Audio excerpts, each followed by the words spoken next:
Bonjour, bonjour. Welcome back to another episode of Can a Truck Driver Cook? This time we're going to see if a truck driver can cook la pâtisserie Dacquoise.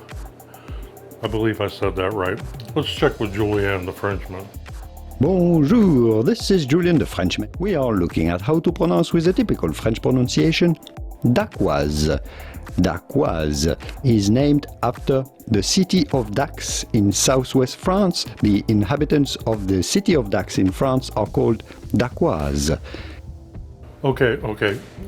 Close enough for a guy from Ohio. Thank you, Julian. So what is Dacquoise anyway? Well, for the couple of French subscribers I have, they will know exactly what it is. But for the rest of us, in a nutshell, it's cake. But without any cake. Let me explain. For most people here in the United States, cake means layers of a flour-based sponge-type cake with an icing of some sort between the layers. Dacquoise has no sponge layers, but instead the layers are, at least in this recipe, made with a baked nut-filled meringue. This gives the cake a much lighter and airier mouthfeel. A classic Dacquoise, at least to the best of my understanding, is always made with hazelnuts and almonds. But one time long ago when I made this one, I found out I had almonds, but I didn't have any hazelnuts. But I did have some beautiful leftover roasted pecans from pecan pies I was making for the holidays. So I figured, why not use those? I mean, it was a private gathering it was going to, and since I don't have a large French population in my area, I didn't think it would lead to protests, riots, and calls of blasphemy. The French and Italians do take their food very seriously, you know. But all kidding aside, the almost buttery taste of the roasted pecans really complemented the flavor of the buttercream in this dish. In the description down below, I will list the recipe in both versions, the classic version and the Ohio truck driver hack. Anyhow, let's get over to the kitchen and get started. First thing we're going to need is some heavy cream, some milk, some semi-sweet chocolate, some cornstarch, a little bit of espresso powder, some sugar, a tiny amount of corn syrup, 4 egg whites and 4 egg yolks. I just love recipes that have an equal amount of both. That doesn't happen very often. A bit of cream of tartar to stabilize our meringue. Now here's where I'm going to deviate from the traditional recipe. A traditional Dacquoise requires almonds and hazelnuts. But I've tried one that way, and I've tried one the way that I'm going to do it. And I need to tell you that pecans do a great job. With the espresso powder and the pecans, it works absolutely fabulous. I will put the recipe up both ways, the traditional one and the ones changing the nuts in it, and so you can make it, whatever way you want. And also, in place of the hazelnut, I'm going to use macadamia nuts. Traditional or not, what we're going for is taste, and I think this tastes better. Maybe just a personal preference. You can make it any way that you want, but this is the way that we're going to go on this one here. So the first thing we need to start on is our meringue. We're going to start off our meringue with 4 egg whites. And we're going to start that going on about a medium speed. To stabilize those egg whites, we're going to take 1/4 teaspoon of cream of tartar and start whisking those until they get just nice and fluffy. Get a little bit of air incorporated in there. Now when the egg whites get to the point where they're just starting to be a little bit billowy, we're going to slowly add a 1/2 cup of granulated sugar.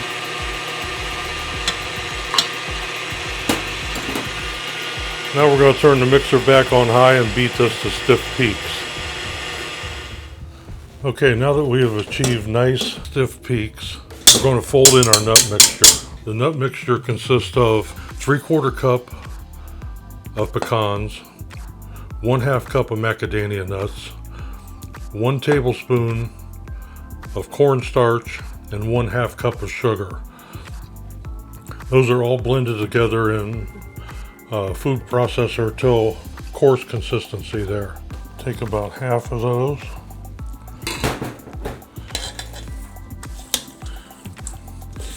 and just fold. We want to try to keep as much air in that meringue as we can. Okay, we don't want to go too far with it. Let's go ahead and stick in the other half.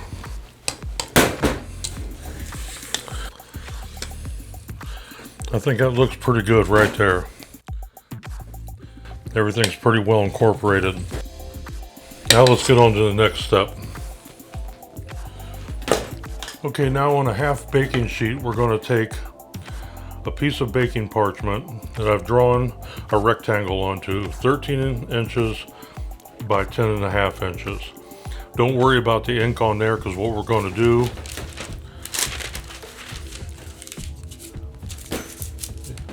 is flip it over and you'll still be able to see your outline. Now we want to take our meringue and as evenly as possible spread this out to about the same thickness all the way around. Don't worry if it's not perfectly square, because we're going to be trimming this meringue down after it's done. We'll be able to square it up later. So let's go ahead and get our meringue on there and start spreading it out.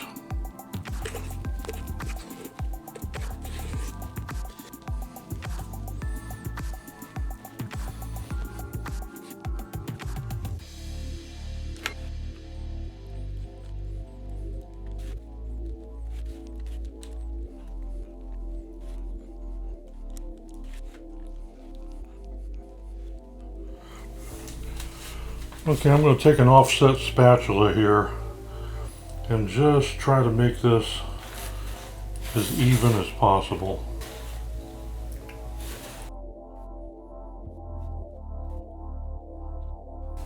Okay, that looks pretty good.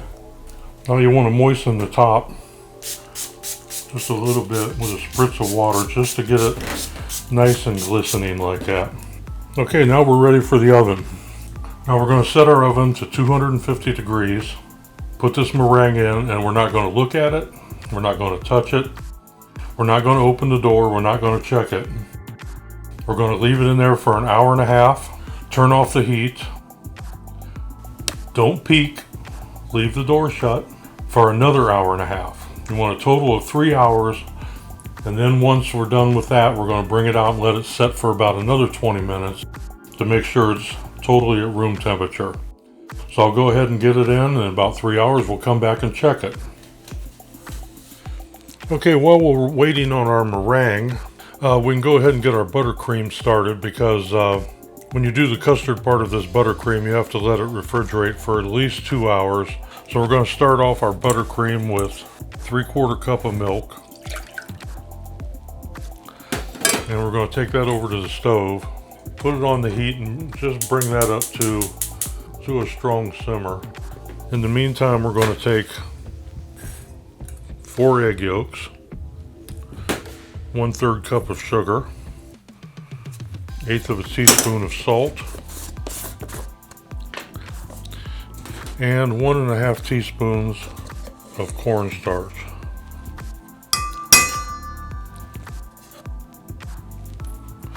Now we want to whisk that all together till smooth.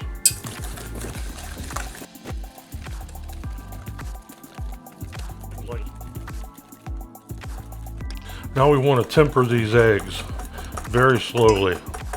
We want to whisk in just a bare drizzle of milk just to start getting them up to temperature. We don't want scrambled eggs. We really want a custard here. This is just classic custard technique. That's what we're going to use as the base for our buttercream. Okay, now that we have our milk incorporated, let's put that back in the pan and put it back on the stove and heat it up till it's about the consistency of hot pudding. Okay, that's about what we want to see right there. A nice, thick, warm pudding. Now you can transfer this to a bowl, and to keep it from forming a skin on top, you can cut out a little piece of parchment and place that on top. And this needs to cool for at least 2 hours, but up to 24. If you want to get this in the meringue done ahead of time, hey, that's no problem. The meringue can keep for about 2 days if you wrap it in cling film. And the custard here, you could probably get the same out of that easily too, and assemble it later if you don't have all this time to devote. Okay, there we go. I'll transfer it. We'll get that cooling too while we're waiting on our meringue. Okay, it's been 3 hours and here is our meringue. And I have to admit that this is the most finicky part of this recipe. Now we have to get this thing first of all down into a rectangle 12 inches by 10 inches. And there's several ways to go about it. What I did was I took a piece of parchment that's exactly 12 by 10. Now the best way to cut these things is just to lay the knife on here and just let the weight of the knife cut it through.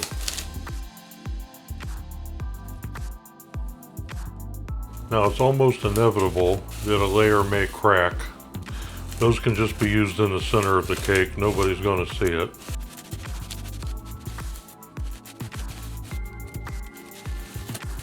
Okay, there's one side. I'll go ahead and finish up the other 3, and then we'll start cutting out our individual layers, which has to be 4 of them, 3 inches across. Okay, so far so good. There is our 10 by 12. Now we have to get this into 4 3-inch pieces. So I thought I would try putting this on, and I marked my cuts here and just holding it in place. Try putting a mark there and one at the bottom. There, as you can see, I got a fairly decent line I can follow. So now we do the same thing. Just the weight of the knife.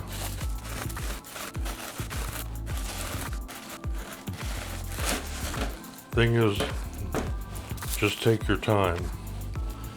There's one. These are going to be the layers of our cake.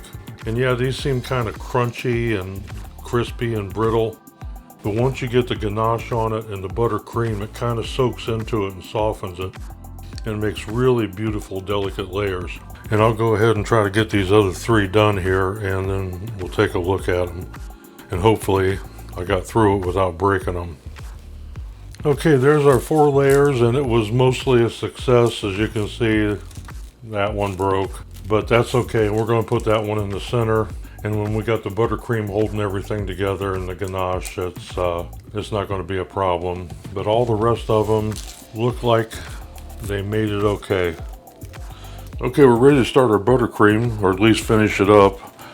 We've got our pastry cream from last night, and we've got 16 tablespoons or 2 sticks of butter. We want to beat that probably about 5 minutes till it's nice and fluffy. 5 minutes, it's nice and fluffy now. So I'm really just going to take about 3 tablespoons of freshly brewed espresso. Go ahead and get that in there, and then we're going to start adding our buttercream. All right, the espresso's mixed in there pretty well now, so I'm going to take about 1/3 of our pastry cream and start mixing that in. Once it's thoroughly incorporated, then we're going to take and add the other 2/3. There's our pastry cream. That's all ready to go.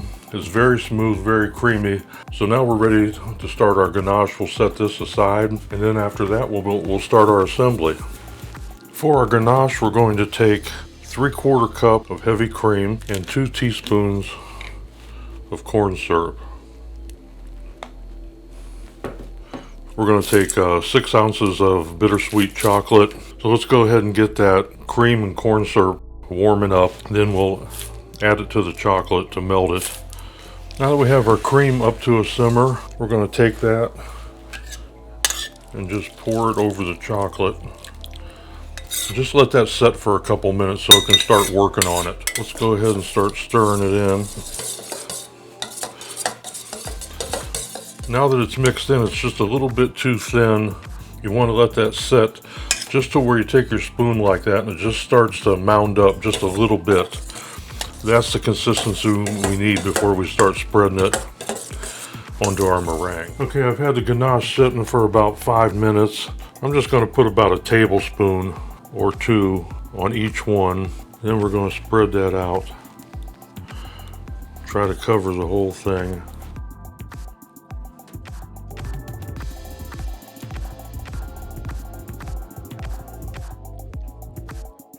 Now that we have 3 of our pieces of meringue covered in ganache, we're going to go ahead and get this to set up a little bit so that we can spread our buttercream on it. So what we need to do is go ahead and put these in the refrigerator for about 15 minutes, and they should be set up enough then that we can start assembling and putting our buttercream on.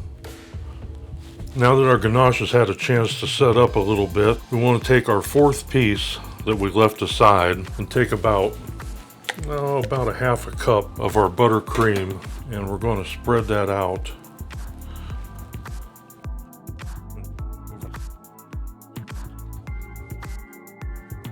Now we want to take one of our ganache pieces and turn it upside down on top of the buttercream. I'm going to take the one that broke and put that one in the middle.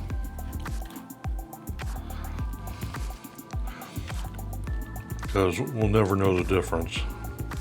Press it down just a little bit to get it into the buttercream.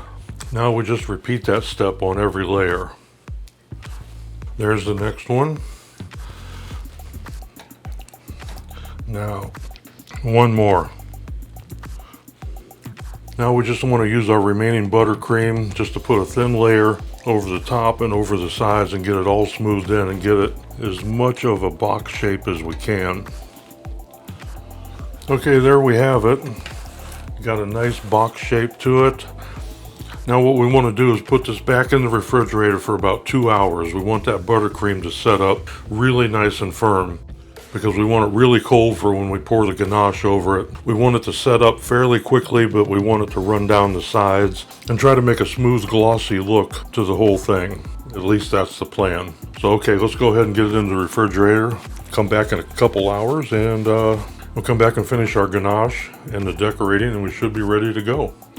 Okay, we're on the home stretch now. We've had our Dacquoise sitting in the refrigerator for about 2 hours. Now we want to take our ganache and we want it warm but not hot. And we basically just want to pour it right over the top. Let it run down the sides just like so.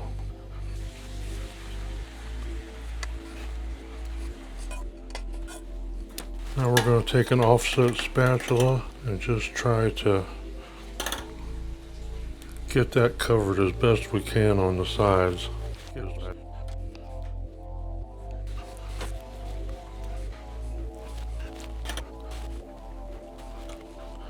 After I got the ganache spread, now we're going to take it and decorate it up a little bit.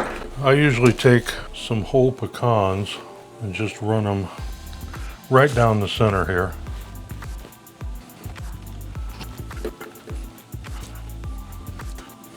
There, it looks pretty nice. Now I try to see if I can cover the sides a little bit with some crushed macadamia nuts.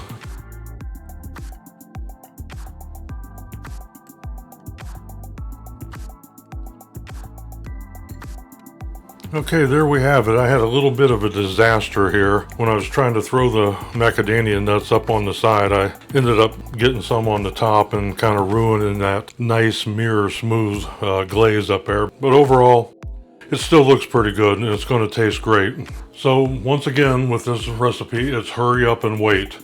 You want to refrigerate this thing now 3 hours, get all the ganache set up, and then we'll take it, slice it, see what the inside looks like, and hopefully that should be it.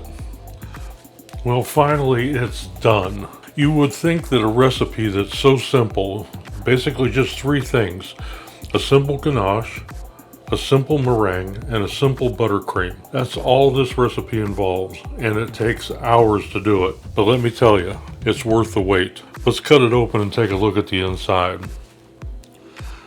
Now you would think that cutting it open would even be simple, but no, you want to take a knife, run some hot water over it, and it'll help it cut better. Alright, let's see if we can go through there. There, take a look at that. Look at those layers. Absolutely gorgeous. Beautiful. Well, I think I should try a little piece of it. I think I've earned it after all these hours. Let's get one right off the edge here. Oh, that is so delicate. Has a slight coffee taste to it. The roastiness and the saltiness of the pecans. Just how delicate the macadamia nuts are. The ganache is so creamy. This thing really, you would think it looks dense, but it's light, fluffy, delicate. Classic French dessert.